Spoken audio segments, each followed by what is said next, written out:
नमस्कार साथियों, welcome to daily 6 PM class. इस क्लास में आज हम MCQ सीरीज का लेक्चर नंबर 235 डिस्कस करेंगे।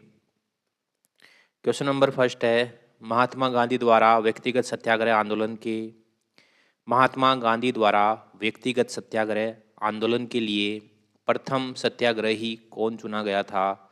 तो प्रथम सत्याग्रही चुने गए थे विनोबा भावे। 17 अक्टूबर 1940 में पहला व्यक्तिगत सत्याग्रह आरंभ किया गया और इसमें प्रथम सत्याग्रही थे विनोबा भावे, द्वितीय सत्याग्रही थे जवाहरलाल नेहरू और तृतीय सत्याग्रही थे ब्रह्मदत्त। व्यक्तिगत सत्याग्रह का उद्देश्य था कि अभिव्यक्ति की स्वतंत्रता के अधिकार की पुष्टि करना। पहला उद्देश्य था अभिव्यक्ति की स्वतंत्रता के अधिकार की पुष्टि करना और इसका दूसरा उद्देश्य था ब्रिटिश सरकार की भेदभावपूर्ण नीतियों का विरोध करना। ये आंदोलन ब्रिटिश सरकार के अगस्त प्रस्ताव की विफलता के जवाब में आरंभ किया गया था। क्वेश्चन नंबर 2 की तरफ चलते हैं। क्वेश्चन नंबर 2 है, निम्नलिखित में से किसने गांधी जी के आंदोलन को राजनीतिक विरोधी कहा? तो ये कहा था लॉर्ड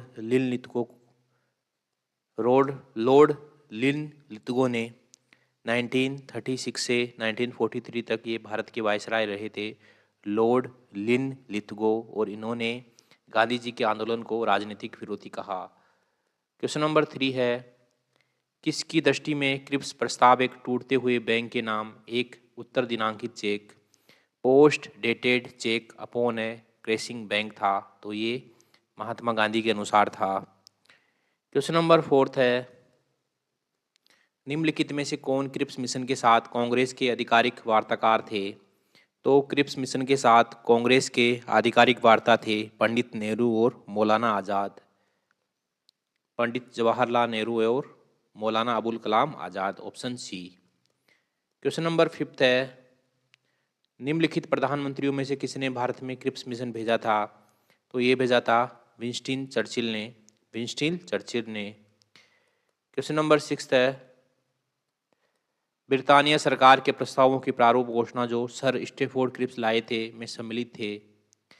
तो इसमें सम्मिलित थी स्टेफोर्ड क्रिप्स मिशन में क्या क्या सम्मिलित था? तो इसमें था कि भारत को एक डोमिनियन स्टेटस दी जानी चाहिए, भारत को डोमिनियन स्टेटस दी जाना चाहिए, एकदम सही। दूसरा है कि सब प्रांतों और राज्यों को मिलाकर एक भारतीय संघ होना चाहिए, ये भी सही है।